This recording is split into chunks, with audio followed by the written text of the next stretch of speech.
Hey everyone, I haven't made any videos in quite a while, so this video is for those that have been asking why I haven't, or maybe just wondering what I've been up to.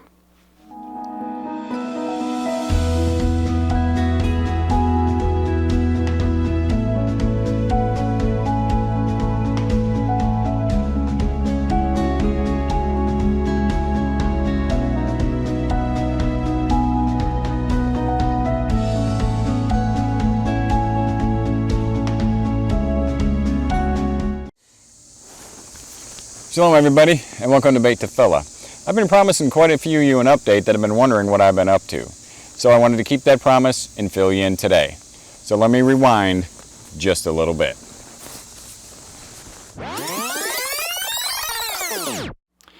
Alright, well I guess many of you saw the video I posted at the end of February called For Those Concerned About My Health, where I talked about my drastic weight loss due to stress from divorce. I'm going to add a link to that video below in the description for those who may not have seen it. But I should probably back up a little bit further than that. In the Ouachita Mountains of western Arkansas, there's rocks all over the place. I mean, they're just everywhere. It's like we grow them there. I had a large rock in my backyard, and I was having a lot of hard times over the years, so I started praying on this rock. And as to why I started praying on the rock, it was just something that I felt I should do.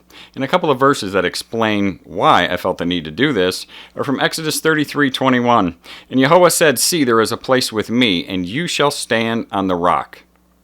And another good example from Psalm 31:2-3. "Incline your ear to me, deliver me speedily. Be a rock of refuge to me, a house of defense to save me. For you are my rock and my stronghold. For your name's sake, lead me and guide me."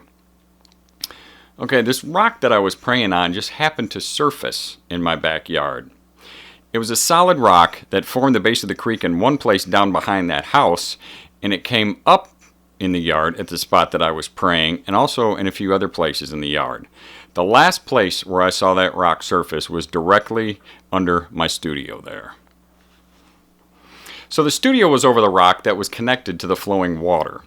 The word Torah comes from the Hebrew word yarah, which means in part to flow as in water.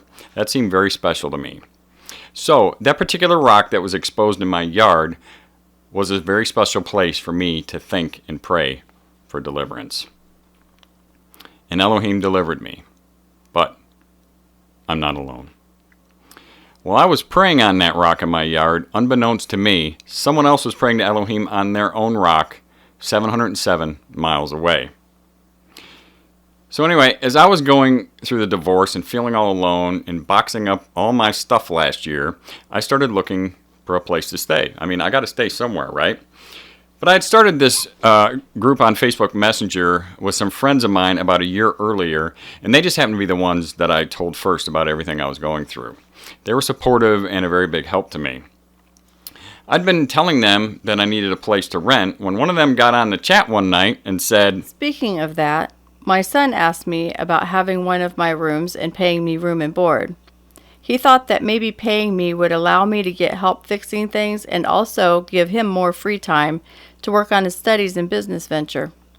Can you give me some ideas on how to go about setting a price for that?" So I replied back, "How much are you renting a room for?" "I don't know how to come up with that. I want to be fair to my son, and I also want to feel like the money he is paying is fair. How much should I charge a son who is reading educational books one after the other, praying, and doing everything he thinks Creator wants him to do?" So how much is the room? That's what I'm asking you to help me figure out. I could fix all of your broken stuff. You don't get the room if my son rents it. I'm going to run him out of there. I need somewhere to go. Anyone that lives at my house has to eat whole foods, organ meats, wild caught, garden food, and sourdough or sprouted homemade bread. I like raw dairy products and aged cheeses. Mulching with the grass you cut would be a plus. The question is if you can shoot raccoons in a trap without making a hole in it. Okay, first off, yeah, I can shoot the trap without punching holes in it, but I also have my own traps. And I don't drink alcohol. I eat non-GMO organic stuff and garden like a madman. You know, my points are really stacking up here. Okay, so let's see. Organ meats I've eaten since I was a kid, and I love homemade bread and sprouts and stuff, and I'm a sucker for aged cheeses. wow, I'm the ideal tenant. I fix broken stuff, keep Torah, and I'm quiet. But yeah, I'm going to need half the garage for all my stuff because I have lots of tools. I might have to charge extra rent to figure out how to store all your stuff. We'll see how desperate you get. Good night. Night. Some days later, she texted me again and she said, I'm curious. Were you joking or serious about renting that room? And I said it was a serious question. I don't know where I'm going to move yet, so I was just wondering out loud. There aren't many people that I trust or open up to, but I feel you are very, very trustworthy. Well, let's pray about it. I am. I have been too. So we started chatting about this idea. I realized I actually had 2 rooms. My adult son was going to rent one of them, and we started talking about Scott renting the other one. I had been praying about some extra income, so felt I should seriously consider this as a possible answer to that prayer. Little did Scott know that he had just begun being scrutinized by a penny-pinching landlord to see if he would make a compatible boarder. I had recently enrolled in and been scrolling through 4 dating sites after 22 years of dating wonderful, but not exactly compatible enough men. Determined that if I did not feel peace about anyone by the time the subscriptions expired, I would accept that God was apparently just telling me no to my prayers for a God-honoring, pleasing, happy home and marriage. But their dating question suggestions helped me interrogate Scott. Well, we chatted a lot and shared memories and a lot of dreams from our childhoods. We both grew up in the country, and it turns out that we had very similar upbringings. One similarity is that we both had bridges over country creeks near our childhood homes. I used to go down to this very bridge, and I'd sit. Sometimes I'd just throw rocks in the water. Me too. Sometimes I'd fish or possibly think about the future. Maybe I'd just sit there a while and daydream. Things like that. I might think about where I'd be later in life and who I'd be with, and basically what was down the road for me. Sitting on this, my bridge, I sometimes pretended that I was riding a very tall horse. Sometimes I, too, would throw rocks in my creek and daydream, wondering if I would ever marry, and whom. I found it reassuring to know that Scott and I had this similarity in our childhoods. Eventually, she felt that she trusted me enough, and we decided that I should fly there and see if it was somewhere that I really liked to live, see how I felt about the room, stuff like that. So we planned a future trip for me to visit there for a day or 2. But Elohim stranded me there for almost 3 weeks using winter storms. And I knew then that Elohim was up to something because the more we talked, the more we realized just how congruent we are. Just unreal at times. Even though I was going to rent a room from her, we knew that it was more than this. But first, I had to move there. I began thinking about how thankful I was to have had my prayers answered for such a congruent man.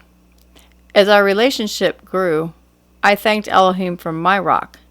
And then it occurred to me that I wanted to thank Elohim with Scott from his rock. This seemed to mesh perfectly with my other desires to verify that the things Scott had told me, as well as said on Beit Tefillah videos, were as described in Mina. I also wanted to meet the important people in his life. We thought it would be great if she could fly to Arkansas and help me load the moving truck and drive back with me. I had originally planned on doing all of this by myself, but she made it much easier and we had a lot of fun doing it together. Plus, I was able to show her the house in the area there and have her meet my son and his wife. There was also someplace special that I wanted to bring her, but I need to back up again a little bit. Years ago, my grandmother, my dad's mom, passed away, and in her few possessions that remained was a bunch of jewelry that my parents ended up getting a hold of. My mom took most of this stuff, just a pile of jewelry. There's some good stuff in there. There's some scrap. There's some costume jewelry. But she took it all to a jeweler to find out what was good or what was junk. The jeweler was especially interested in an antique gold ring with a valuable red stone in the center. He said it probably came from Germany and was pretty old. He wanted to purchase it from my mom, but she declined. She wanted to keep it. Back then I saw this ring and I knew it was special, but I didn't think much about it as my mom was going to just leave it as part of her estate. Flash forward many years later, and I knew I wanted to give it to Betsy as an engagement ring. So I called my mom and asked her if she still had it. She did, and I told her why I wanted it. Because Betsy and I prayed on our rocks in our own yards, I wanted to bring Betsy to the highest rocky area that I knew of by my old house in western Arkansas and ask her to marry me. She made me the happiest man ever when she said yes. I was also excited that she was the first and only visitor to my YouTube studio there. While she was there, we did some filming in it as well. We filmed some segments for some future videos, and then it was time to load the U-Haul. I had purged a lot of stuff that I had acquired over the years, but I had still quite a bit left over to move. And once we got it loaded, it was time to leave Arkansas and make the 12-and-a-half-hour trip to my wonderful new home here in Indiana. And you probably can't tell it, but right now I'm filming from the new studio, and I've got her in here with me. So, there she is. So, Betsy, this is everybody. Everybody, this is Betsy. Hello. I did not gain the pounds that he was supposed to. No rollers on the chair here. No, not many. Anyway, so as long as I got you in here, why don't you explain to everybody how we found the location for our wedding? Hiking. Miles and miles of hiking. Yes. So I am still skinny. Scott was a good sport, recognizing that our obedience to our understanding of the Bible left us without a religion to associate with, and the sanctuary that usually comes with the religion you're in. We needed to find somewhere for a ceremony. Mm-hmm. And so I was reminded, because of the rocks that we had seen, of my favorite biology field trip. And I had been looking for that for years, so this just intensified my search. In fact, even before we knew we were going to be a couple, I had asked on Facebook of my classmates if they could remember where we went. So I took their advice, and we hiked and we hiked and we looked, and I didn't find any spot that matched my memory. But along the way, we did find the location that you'll see, and I just absolutely love it because I love the cleft of the rock that made me feel like the protection that the Bible talks about being under. I love the clean, cool, flowing water that was part of it. I loved being outdoors, and I just felt protected and loved the symbolism of the location. Right. I mean, it had everything we were looking for. And you pretty much had it narrowed down to the 2 state parks here in Indiana, either Shades or Turkey Run, right? So, I mean, we walked all over those places and spent days just, walking these trails, and some of them were pretty rough.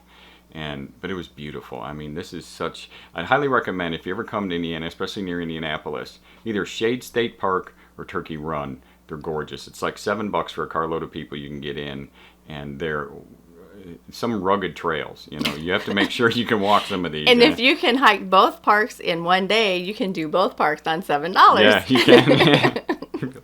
Super people if you can do that. Superhuman almost. We hiked maybe a third of the park in a day, and we were shot. At least I was. But anyway, it was very beautiful. Very beautiful. And but anyway, so not only have I moved to a new home in a different state, but planned a wedding, got married, did a lot of remodeling, gardening, integrated our households, lives, and possessions, and put the studio back together and gained a whopping 10 pounds in the process. I'm still skinny and putting on weight, but I'm eating very well because this woman can cook like you wouldn't believe. And so I'm having a good time with that. If you like whole foods. But I've been very busy, and I took a long break from Beit Tefillah and making videos, but that's why. But anyway, speaking of making videos, I want to mention 2 other videos that we also released today, but they didn't show up publicly because they're not being released publicly. You can see them, and anyone can see them, and you can share the links, but they're unlisted. One of them is the video about our wedding ceremony. You can watch that in Turkey Run, so you can see everything we're talking about the location, and it's just a beautiful video to watch. And then there's another one. It's just a fun video that just shows a bunch of clips from our lives about the past 6 or 8 months, a bunch of pictures and video clips done to a very fun song. So you can check those out, and all the links to today's videos you'll find below in the description. I'm shy. He talked me into it. You'll like it. Check them out. Check them out. Anyway, that's just an update of what I or we have been up to in the past 6 months. And as everyone can see, we're fine. We're very happy and we're very blessed and we're very grateful.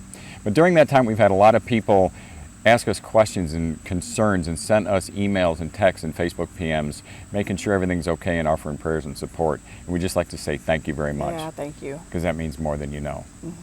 So to all of those who are Yisra'el and scattered worldwide in the dispersion, we'd just like to say everybody be blessed. Remember, there's always hope for a cozy Sukkot. And have a wonderful day. Look forward to getting together for Feast of Tabernacles 2022.